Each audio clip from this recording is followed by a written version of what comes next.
네, 안녕하세요. 자, 공인중개사분들과 함께하는 시간입니다. 판례 하나 가지고 왔는데요. 대전지방법원에서 23년, 작년이죠. 9월에 있었던 판결이고요. 임차인이 살던 다가구 주택이 경매에 넘어갔는데 올 전세인 깡통주택이라서 보증금을 한 푼도 돌려받지 못했다. 선순위 임차인들의 보증금을 제대로 파악하지 못한 해당 공인중개사 사무실 대표하고 한국공인중개사협회가 둘이 연대해서 보증금을 배상해야 한다. 이제 이런 취지로 임차인이 소송을 건 사건이에요. 제가 이 판례를 소개해드리는 이유는요, 이 안에 우리 공인중개사들의 이제 모범 답안 하나가 좀 들어있다.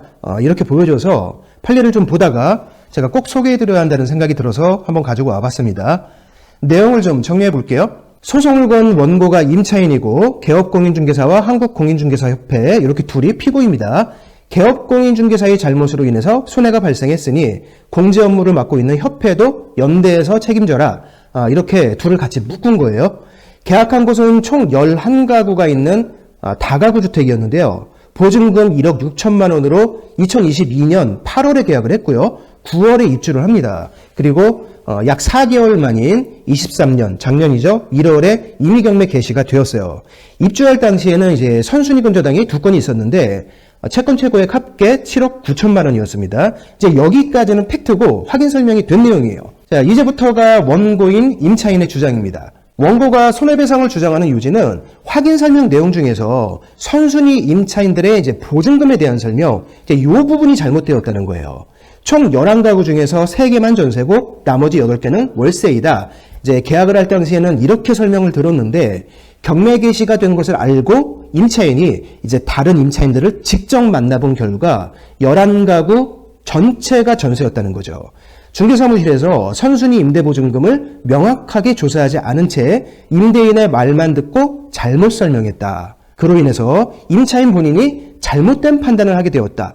11개 모두가 전세였다는 사실을 정확하게 공인중개사 사무실에서 조사를 해줬었다면 애초부터 계약을 하지 않았을 거란 얘기죠. 즉 중개사무실의 고의 또는 과실로 인해서 이제 손해를 봤는데 해당 중개사무실은 피해 회복을 해주지 않고 책임을 회피하고 있다.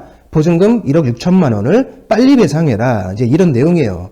자, 이제 결론 먼저 말씀드리면 임차인의 청구는 기각됐습니다. 그리고 소송 비용 역시 임차인이 물게 되었어요. 이제 임차인이 패소한 거죠. 자, 그런데 이제 우리가 봐야 할 것은 결론이 아니라 이제 과정입니다. 법원이 기각한 것은 이유가 있겠죠.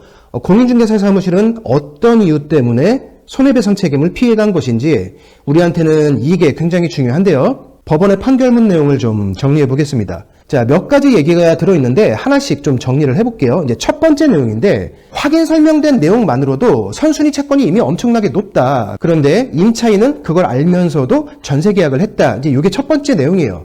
선순위 근저당 2건의 채권 최고의 합계가 7억 9천만 원이라고 했죠. 그리고 임대인에게 당시에 고지를 받았던 선순위 보증금 합계액이 4억 4천만 원이었어요. 두 개를 합치면 12억 3천만 원이 이미 있다는 설명을 들었는데도 불구하고 임차인이 계약을 결정했다. 이제 이게 첫 번째 내용이고요. 두 번째는 뭐냐면 선순위라고 고지받은 보증금 4억 4천만 원이 있다고 했죠. 이제 거기서 1억 5천만 원은 전세권 등기가 된 상태였었나 봐요.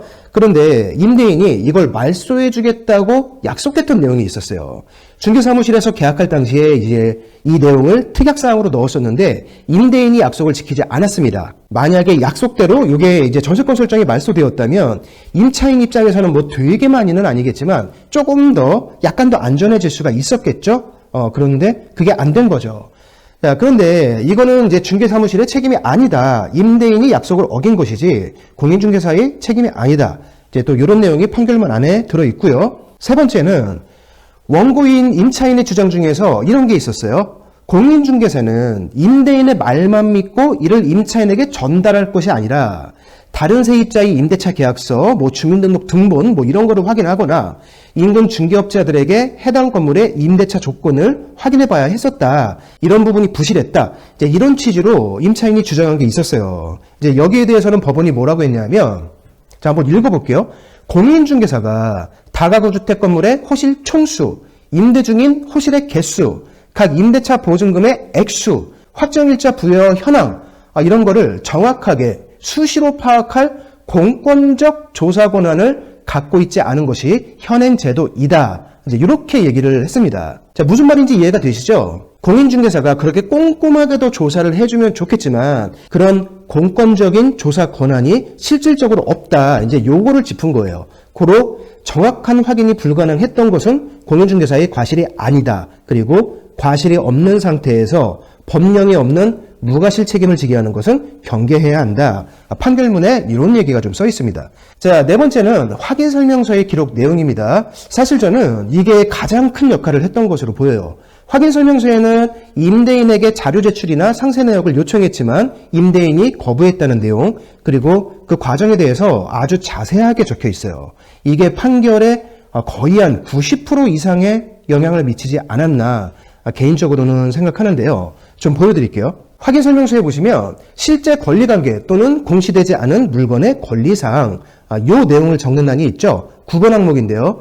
보시는 것처럼 굉장히 자세하게 적혀 있습니다. 글자가 잘 안 보이실 텐데 우리 공인중개사들한테는 모범 답안이 될 정도로 아주 중요한 기록이니까 제가 정리를 해서 읽어드릴게요. 여러분도 앞으로 확인설명서 작성하실 때 좀 참고를 하셨으면 좋겠습니다. 내용을 그대로 읽어볼게요. 임대인에게 자료 제출이나 상세 내역을 요청하였으나 선순위 임차 보증금 내역서 외 다른 자료는 임대인의 거부로 제공받지 못함. 임대인 땡땡땡과 임차인 땡땡땡이 계약 당시 상호 대면하여 실제 권리관계 또는 공시되지 않은 물건의 권리사항에 대해 질의 응답하였고 임차인은 충분히 이해한 상황에서 작성함. 계약일 현재 임차보증금 4억 4천만 원임을 임대인이 임차인에게 설명하고 주인이 자필로 작성한 선순위 임차 내역서를 첨부하여 본 계약서와 확인설명서를 작성함. 계약 당시 중개사가 우선 변제권 대상이 아니고 해당 호실은 근린생활시설을 주거용으로 개조하여 임대 사용하는 것을 설명하였고 선순위 권리와 부채 비율로 인한 위험성을 충분히 고지하였고 선순위 권리로 인하여 경매 등이 실행될 경우 임차보증금의 전부 또는 일부를 반환받지 못할 수도 있음을 확인하며 임차인은 제공된 모든 자료를 토대로 충분히 인지하고 임차인 본인의 의사결정에 따라 본계약을 체결하고 계약서와 확인설명서를 작성함. 자, 이렇게 상세하게 기록한 다음에 해당 란에다가 임차인의 서명을 받았습니다. 해당 부분을 다시 보여드릴게요. 좀 작기는 한데 임차인의 서명과 날인이 있습니다. 사실 이렇게까지 자세히 적어야 하나 싶을 정도로 굉장히 자세하게 적혀 있는데요.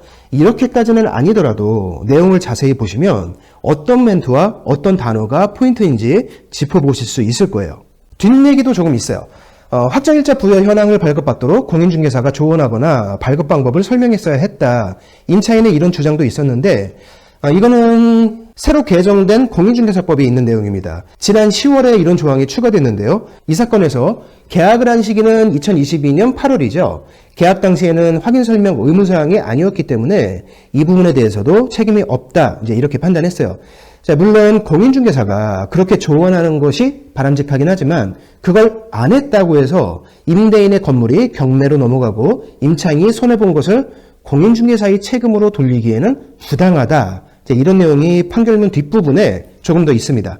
공인중개사법 25조하고 시행령 21조에는 확인 설명을 해야 하는 내용에 대해서 규정하고 있죠. 그중에 현장에서 가장 문제가 되는 것이 선순위 보증금에 대한 내용이에요.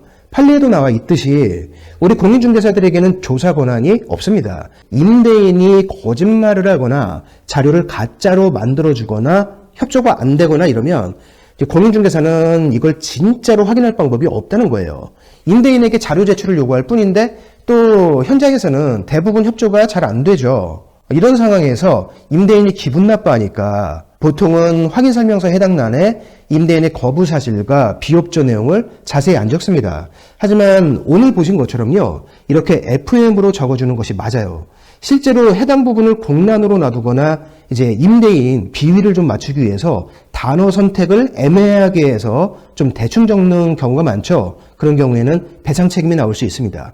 자, 오늘 보여드린 내용이 정말 모범답안 같은 내용이니까 우리 중개사분들은 업무에 꼭 좀 참고하셨으면 좋겠습니다. 판례를 찾아보실 분들은요. 대전지방법원 2023 가단 220803 판결입니다. 고맙습니다.